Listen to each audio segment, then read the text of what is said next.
Hey guys, welcome back. Thank you so much for joining me today. If you've been a longtime subscriber, thank you for the continued support. If you're new to the channel, I'm Dustin. Welcome. Please turn on those notifications, hit that subscribe and like button so that when future videos come out, you can for sure join me and the rest of the community for some glass blowing adventures.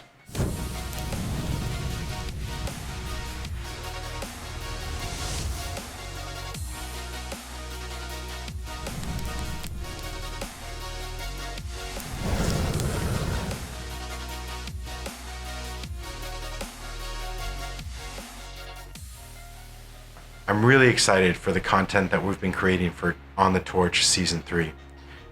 We have some guest artists and some really cool projects that I'm going to share with you, along with, of course, some workshops and open houses. I wanted to send my deepest gratitude to Kevin for all of the help that he's done over the years with Revere Glass, On the Torch, and his commitment to the glass industry. Kevin is an unbelievably talented and skillful person, and I was honored to have him working with me for so long. Kevin will not be joining me for Season 3 as he has some personal projects that have taken priority in his life. So I'd like all of you guys who've been longtime subscribers to comment and thank Kevin for all of his contribution. Thank you, Kevin. I wish you all the best on your new journey. I wanted to share with you guys this awesome new project that I've been building.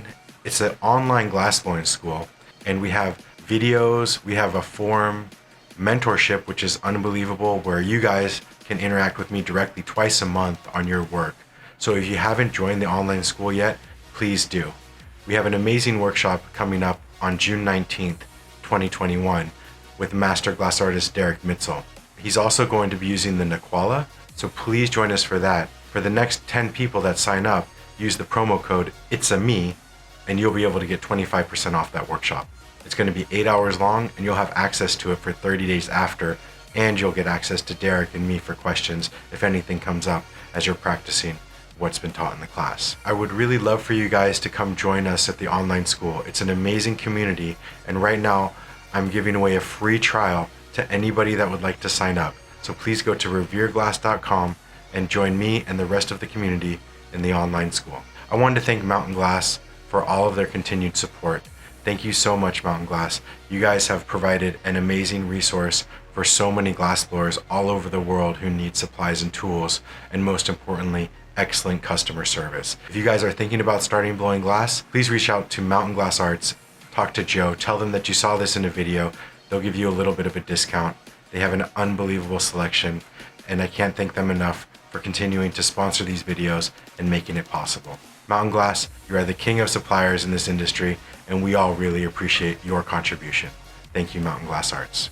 For the first episode of Season 3, I wanted to share something very dear to my own heart.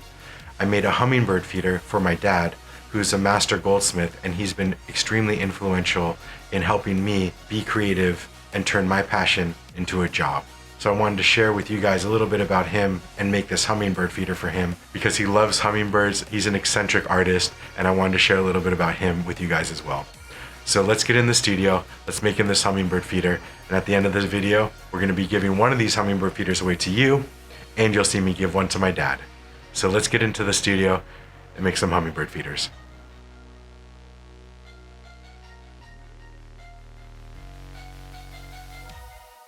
Alright, you guys, so the first thing I'm going to do is I'm going to set up a little section of this red color. It's the Glass Alchemy Red, and I'm going to start off by building up a little bit of a coil pot on one of my blow tubes. So as opposed to normally how I might do this with blowing it out, I'm just going to coil pot it up a little bit, and I think that's going to give me a better chance of keeping the bubbles out of this cadmium color, which is the red Glass Alchemy. For a little bit of history, the cadmium colors were introduced, I would say, around 2002 or 2003, and it was a really big deal for the glass industry to finally get these kind of colors. So there's been a lot of development in them over the years, and this is definitely really cool to be able to use colors that are this stable and this bright. So I have this coil pot being ready to be built up, and I'm just going around using my tool to hold the rod and make sure that I can get a nice smooth transition as I build on more and more color. I'm just going to straighten this up with my tweezers a little bit. So I'm just going to continue to build up this glass here, and one of the things that I like to focus on when I'm blowing out colors used with the cadmium is that if I continually move them, they're going to boil far less. If you keep it in the same place, the boiling tends to grow, and once it gets on there, it's very difficult, if not impossible, to get it out. So I'm just going to pick off the end there, heat this up a little bit, and then blow. And this is a coil pot, so this is hollow on the inside. I didn't have to blow all the way through the glass like I would for a normal traditional blowout the way that I do.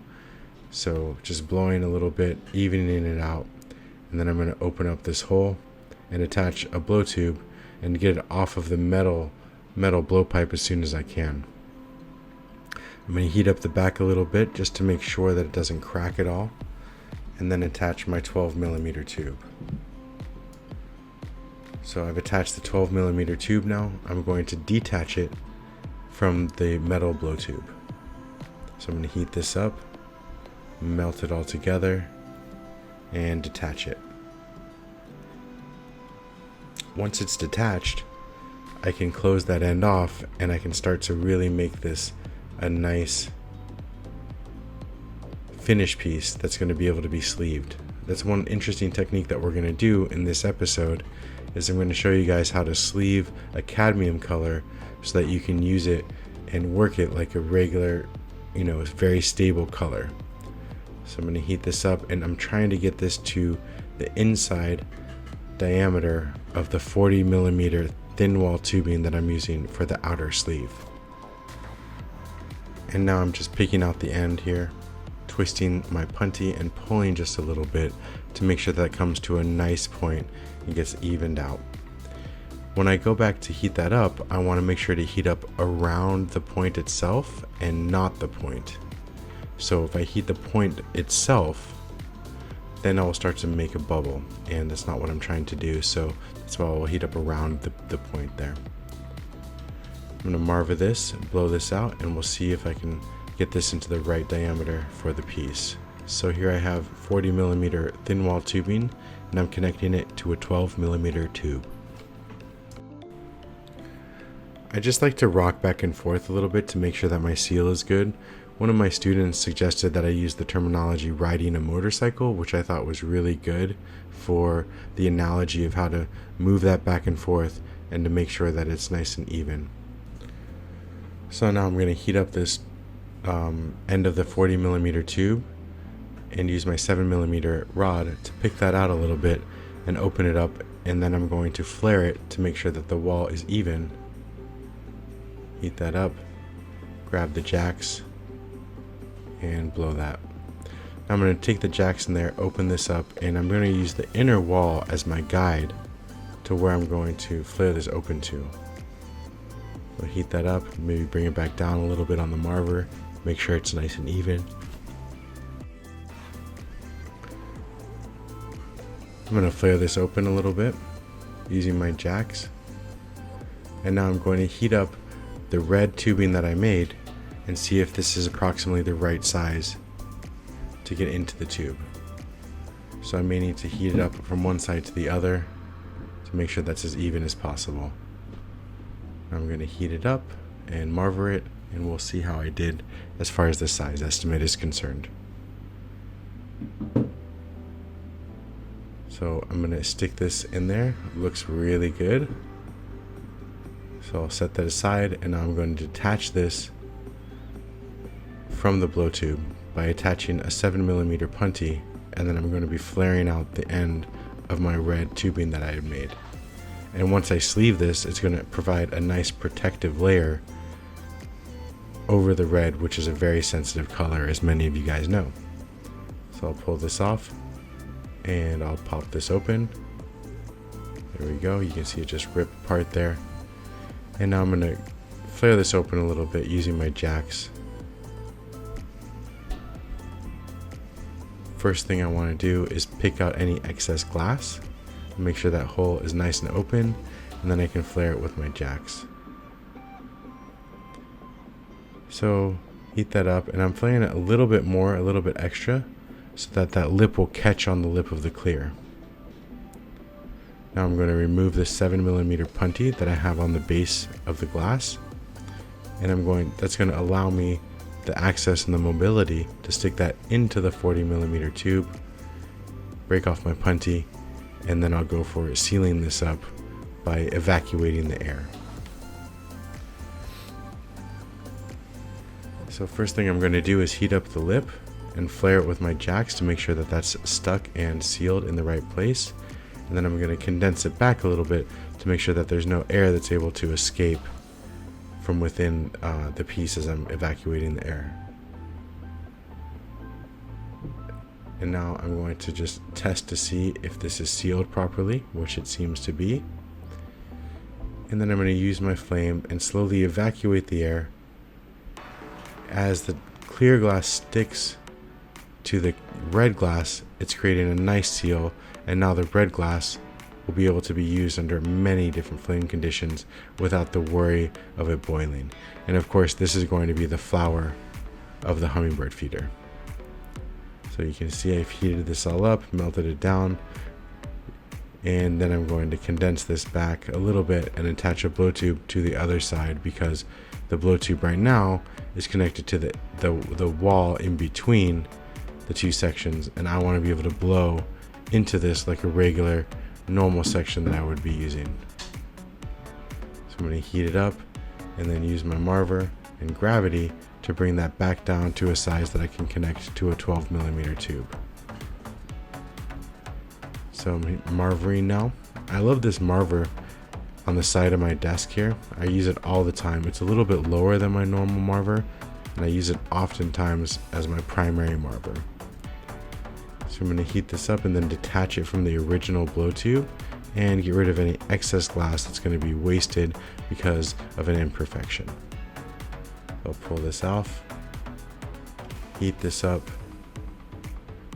and now I'm going to make sure that that's closed all the way and that the only glass that's exposed is the glass that's covered in clear. So I'm going to grab my 7mm punty. You can see me pulling all the glass into a central point, and then using the lynx flame to get rid of any excess glass that might be on there. And now this has cleaned it up quite a bit now.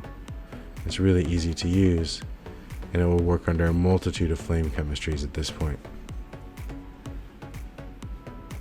So once I have this all set up and ready to go, I'm going to pull this into a little bit thinner tube, I think, and that's going to give me access to making flowers. First I want to remove any excess glass, pop a hole in there, and now I'm going to switch the blow tube to the other side to make sure I can get rid of any imperfections on the other side as well. If you're interested in a more in-depth instruction on coil potting and sleeving cadmium colors or many other topics, please feel free to go to revereglass.com and check out the online school. So now I'm attaching my next blow tube, and this is going to allow me to clean up this shape entirely and make sure that it's ready to be used to make the little flowers for the hummingbirds.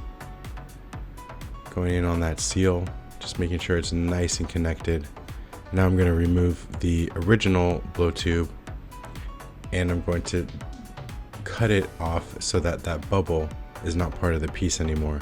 We had a little bit of waste in this piece, and that could be resolved by making sure that that transition is very smooth and there's no indents in between the clear glass and the cadmium color glass. In this case, we're using red. So I'm going to heat this up nice and floppy, go onto the marver this out, and then blow a little bit and even it out. And this is going to help create the blank that I'm going to need for the flowers. The next step is I have this vac stack tubing that I made, and I like to keep my vac stack about this size, which is, I would say it's about 55 millimeters or so, 50 millimeters.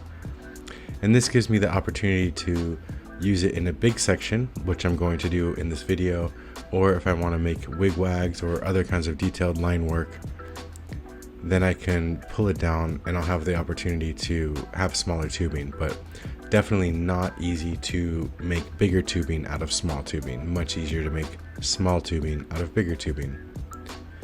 Flare this open with my jacks. And now I'm going to heat this up and attach a blow tube to the other side and just pull off the amount of color that I need for this particular section. Marver that down a little bit, and you can see I have my blow tube prepped, ready to go under the piece. And there we go. There's the attachment. And now I'm going to get this all stable. As you can see, I'm doing that motorcycle riding motion. And I'm going to heat this up and separate it into two pieces. One I'll be able to save later for a future project, and then the other one I will be using for this project. So heating this up, this sometimes takes a little bit to heat up because it's so thick. And once it gets hot, I'm going to put it into my V blade, roll that around, and then I'm going to condense this a little bit and then break it off. Sometimes this takes a second to cool because it does retain so much heat because it's so thick. So I'll let that cool a little bit by adding in this score line. And once it cools down, then I'll be able to do my normal snap and break that I can do with the V-blade tool. And I particularly like this tool. This one has wheels on it. It's made by Firekiss Glassworks, I think is where I got it, on Etsy maybe. But I really did like this tool, and I would recommend it for a V-blade for anybody who's looking for one. And I would also recommend stainless steel as opposed to brass. I think the brass one tends to leave some residue on the piece. So I'm just going to heat this up, and for this we're just going to do a nice spiral, an easy spiral. It always looks really good, gets the lines nice and tight. So I'm just trying to get this all pretty even, and then I'm going to blow it out, attach my blow tube, make sure that the other side is nice and even as well. Here we go. You can see that nice spiral in there, and then I'll be able to clean up the other end a little bit as I go. So detach that, heat that up a little bit, and pulling off any excess glass. And I can use this little section for something later. It's not a waste, but not as much. I needed less for this particular piece. And there we go, that's off, and I'm going to grab my punty, pull this off, and make sure that that's nice and even. And you can see that I'm already getting close to the shape of the hummingbird feeder. I'm going to heat this up, and then I'm going to make a really nice sphere. Just want to make sure that there's the right amount of glass in here for these hummingbirds. This is not something I've made before. I was just kind of looking up glass hummingbird feeders, and this seemed like something that was a fairly simple design and something that maybe a lot of you guys could make too. It's just basically a sphere with a couple of tubes coming out of it. So I'm going to heat this up and make it into a nice big ball, going back and forth, and you can see it's starting to create the shape that I want here. Now I'm going to pull off the bottom and attach a blow tube here, and then I'll be able to shape the top, maybe remove a little bit more glass from the top there. Alright, and now I'm going to heat this up and attach my 12mm blow tube. And for those of you guys that have been watching for a long time, I did some adjustments for the cameras for this season. Typically we would use 2 cameras for on the torch, and now we've bumped it up to 3 cameras. So we have the front facing angle, the over the shoulder angle, and then the over, the top view. So we get to see 3 different angles, all 4K of course, in this video, and that'll be the same setup that we use for all of On the Torch season 3, and it's also the same setup that we have in the online school. So that way you can see multiple angles of what's going on. And I'm just removing any excess glass here. I want to make sure to keep this a little bit smaller so that the straws from the flowers definitely touch the water and the hummingbirds can use it. So now that I have this almost into a sphere, I'm going to grab my punty rod, pull off any excess glass, and then I'll be able to heat up the whole thing and blow. And you can see that nice spiral, especially when I'm turning the glass. It looks really amazing. So now I'm going to heat up a little bit of black glass. This is that grape, which I've been really enjoying using from Glass Alchemy. And now I'm going to punty up, and I'm going to detach any excess glass on the side that the black handle is on. Pull that off. And I don't know, I've never made a hook like this, but I thought this might be an interesting way to attach a hook, especially in this particular instance where I really wanted a clean piece on each side. So I'm going to pull this off and make sure that's the same distance, and then I'm going to attach it to the sphere. Use my jacks to flatten this out a little bit, make sure that both sides are nice and even, and maybe I might need to take off a little bit more glass on one side or the other.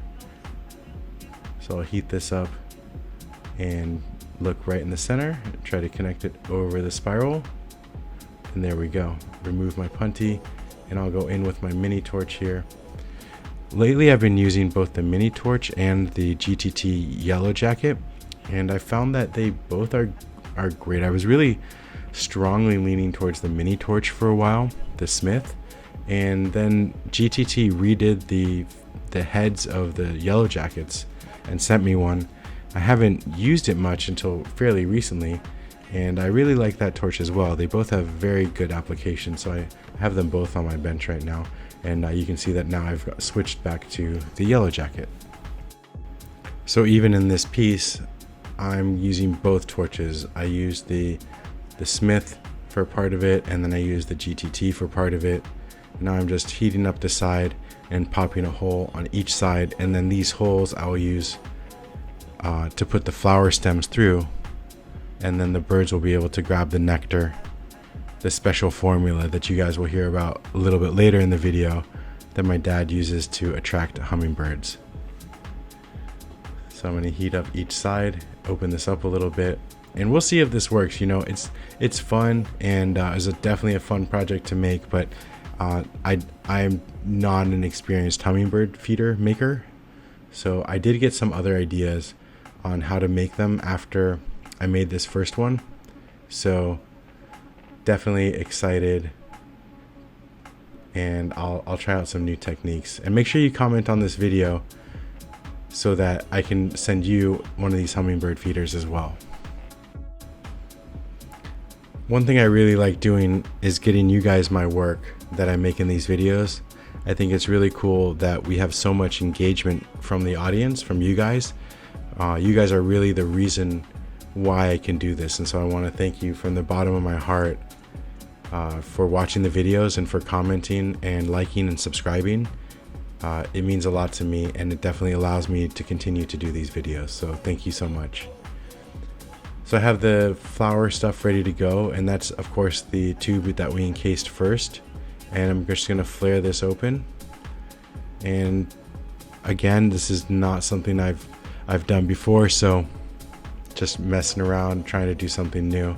And that's one thing that you guys maybe don't know about the On the Torch series, is that some of the things that were filmed were my first time ever making them in these videos. Some of them I'd made many times before, but some of them were like, hey, that seems like a cool idea, let me try that, and I'm gonna make it. So it's just fun to try new things, and that's one of the reasons why the online school is so cool, because there's all these different videos, different things to try, and then people put up their work and share it together. So I'm just grabbing the shears here and going into the flower, and I'm going on one side, then the opposite side, etc., until I've reached about 8 cuts, and that looks like the flower. And then I'll be able to pull this stem out a little bit, and I'll cut it on the saw after. We don't have a shot of it, but I do pull these out and then cut them on the saw. So those will go right into the hummingbird feeder when that's all done. I'm just going in to smooth it out and trying to leave a little hole for the beaks of the hummingbird. One thing that I learned about hummingbirds while I was doing this was that they actually have a long tongue that comes out, and that's how they grab the nectar. So definitely cool to do these projects and learn new things about hummingbirds and making new things. And that's really why I do this. What my passion is to be creative and to just make things. So definitely get better and better the more that you make something, and just practice, because hours equals powers. So I'm going to heat up the back of the flower and I'm going to pull that down. Anytime you see that little mark on the right side of the screen, that means that we're going 2 times the speed. So you can check that out and you can see that we're going 2 times the speed to make this happen for you guys. So I'm just heating it up and pulling a little bit, and you can see I had kind of an unusual punty here. I hooked it on one side and then I brought it to the center, and now I'm pulling this off, and that's all hollow, and I'm going to cut that off on the saw a little bit later. You could definitely break it off in a multitude of other ways, including the diamond shears or picking it out, but I have a nice saw, and so I'm definitely choosing to use that. I'm going to do the same thing again on this second flower, heat it up, and then I'm going to grab the sides with my shears, and I'm going to flare this open and do the same thing where I pull it and make the flower and the stem together. And then I'll cut this off on the saw as well. I'll put that on the side, and then last steps are going to be, I'm going to detach this little hummingbird feeder from the blow tube, make sure that there's no clear glass left on there. I'll pick that out and then pull a little bit just to make sure that everything comes to a nice point. And there we go. I'm really excited to bring this to my dad, so let's figure out a way to surprise him. We'll go over there, tell him that we got something special for him, and see what he thinks. Just gonna polish this off. I'll set that in the kiln. Alright, you can see the different colors that I chose on this one. The nice yellow and black and white, and the black handle, and of course the red flowers. I really like the way that this came together, and we have these bright floral colors, and I hope that it attracts a lot of hummingbirds to my dad's place. So my dad, Alan Revere, is a goldsmith, and since I was born, he's been a goldsmith, and I got to grow up around his school seeing master goldsmiths work. And my dad's a jewelry designer. He had a production line and he had a school, which very much influenced me and my school and my production line and the things that I was doing early on in my career and even today. After my dad retired, he spent a little bit more of his time just doing different projects, and one thing he had focused on recently was hummingbirds and setting up these different cool hummingbird feeders, and he even likes to have the hummingbirds fly around him as they grab the nectar. So it's really nice to see him enjoying his life, and he's worked so hard, so I wanted to go and bring him a gift, something that I think that he will like. I can't be more proud or happier for his success. And let's get over to this cool hummingbird sanctuary and see what he thinks.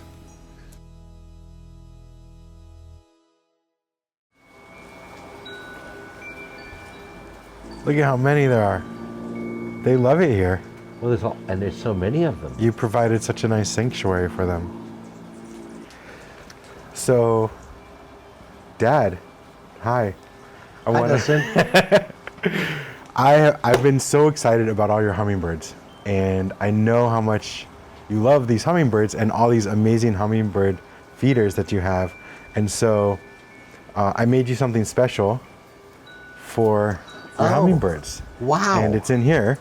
Oh. And I wanted to give it to you. Wow. And I wanted to show everybody a little bit about your creativity and the things that you like and how much of an influence you've been. And so your little gift is in here. Really?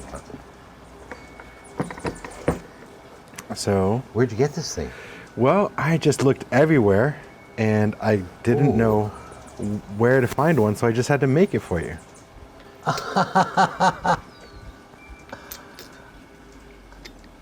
Oh my. This is a hummingbird feeder. It sure is. Beautiful.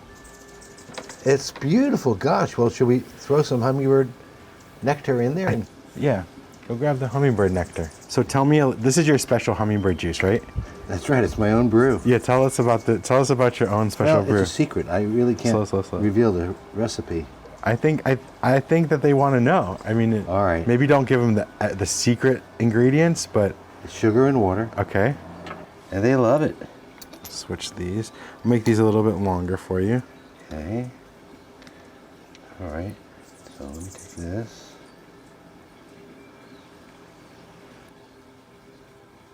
Looks great. Well, hopefully they like it. It's the first one I've ever made. It's So a nice one. I don't know. I think there's how- a market for them. There's definitely, yeah. I actually ordered some different hummingbird adapter things that I can make some different designs Oh. with. This was just Oh.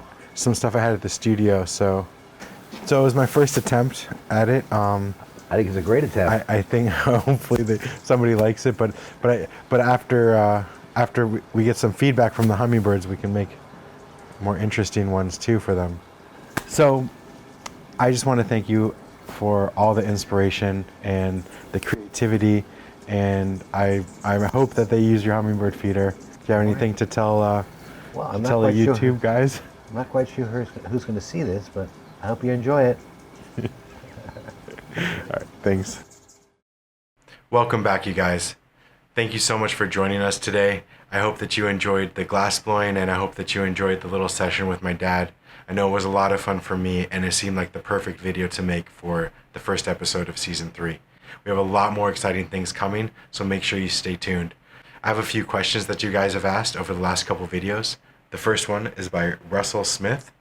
He wants to know, was I making pipes during Operation Pipe Dreams? The answer is yes. Yes, I was making pipes when Operation Pipe Dreams happened, and years before. I started making pipes in 1995, and Operation Pipe Dreams was in 2001. For those of you guys that don't know, Operation Pipe Dreams was a horrible nationwide bust brought on by a piece of shit named John Ashcroft, who was the Attorney General from 2001 to 2005. And he had something to prove about the internet and took that out on us artists. So, yes, I was making pipes. For those of you guys who'd like more information, please check out Marble Slinger's movie called Degenerate Art, which features some of my peers and some that was filmed in my studio as well. So, yes, I was making pipes, and I will continue to make pipes. The next question is from Badger Fist Glass, and he's asking, in a market that is becoming more and more saturated, what is a good way to get your name out there once your work is up to par with current standards and skill, and figure out your production pieces? Basically, I think Badger's asking, how do you get your name out there as you get better at glassblowing and make yourself and your work stand out? And I think the best answer is to make what you love, to really be unique, make something that's unique to you and your background, and make it as good as possible. Spend time making each piece as highly crafted and as highly skilled as you can. If you can add a message into your piece, that also would separate you. What's your theme that you want to work with? And then I would say, continue to promote yourself on social media, maybe Etsy, YouTube. I mean, it depends what you're going for, but continually to promote yourself and do giveaways, contact stores that you want to work with for demonstrations. You have to think of yourself as the product and market yourself and who you are as a person. Sometimes glassblowers might need additional help to help market themselves if they want to focus more on the glassblowing process. So another answer might be to find somebody to help you with that particular process so that you can continue to blow glass if you feel that that's not something that you want to get better at or something that you're naturally skilled at. So I would say promote yourself, share your work, giveaways, let people know who you are and why you're different, and people will see that. People will love you for your own work, and that goes for everybody. The next question is from Nick Claggles. Nick would like to know what the hardest pattern or thing for me to create is. I think this question has two answers.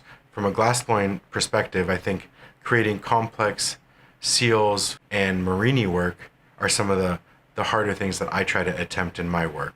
And I think that the hardest thing to create and the thing to keep in mind for all you guys is consistency. Doing what you love every single day is the most important and the most difficult thing to do because you have to stay consistent. Waking up every day, not being discouraged, knowing that that's right, you can succeed. So just keep doing it, keep practicing, putting in those hours. Hours equal powers. So keep behind the torch, keep your hands warm, and keep practicing. I think that's the most difficult thing to do every day. And from there, every technique becomes easy because you have so much practice. The last question is one that's been answered on the torch, but I wanted to give a shout out to both Ali Farrell and Cymatics1. Thank you so much for what you've both written, and I appreciate all the love and support, and you can do it. You can be whoever you want to be. You're talented enough and you're worthwhile enough. Just practice and commit yourself to the craft. Mastery comes from the devotion to the craft and practice, and you can achieve whatever you set your mind to. So thank you so much for the community for answering this question and for you guys for being supporters of the channel and my work. Thank you. All right, you guys, thank you so much for joining me for episode 1. We will be back in 2 weeks for episode 2. And there's other videos that we're going to sprinkle in for you guys on fundamentals, setting up studios, guest artists. So make sure you turn on those notifications, hit that subscribe button, make sure you give this video a thumbs up. It really helps the channel and helps other people learn more about this amazing craft, and it helps other people join the community. So thank you guys so much. Thank you, Kevin, for everything that you've done. Make sure you comment in this video to win the Hummingbird feeder, which we'll be giving away in episode 2. Thank you guys. I'll see you soon. 10, 9, 8, 7, 6, ignition. Are you started? So we're going now? Yep, we're rolling. So like now start? Yep, now it looks like we're starting like right now.